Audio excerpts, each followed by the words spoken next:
দেশের যে কোনো বিপর্যয় মোকাবেলায় মুখ্য ভূমিকায় থাকেন আনসার ও গ্রাম প্রতিরক্ষা বাহিনীর সদস্যরা। এমন মন্তব্য করলেন স্বরাষ্ট্র উপদেষ্টা জাহাঙ্গীর আলম চৌধুরী।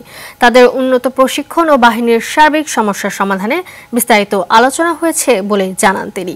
সকালে রাজধানীর খিলগাঁওয়ে আনসার ও গ্রাম প্রতিরক্ষা বাহিনীর সদর দপ্তরে সাংবাদিকদের এসব কথা বলেন তিনি।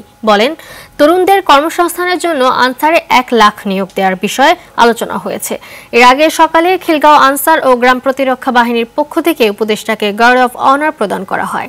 এ সময় নিজের সাংবাদিকতার অভিজ্ঞতা তুলে ধরে সাম্প্রদায়িক ইস্যুতে ভারতের অপপ্রচারের বিরুদ্ধে দেশের সংবাদ মাধ্যমের ভূয়সী প্রশংসা করেন তিনি।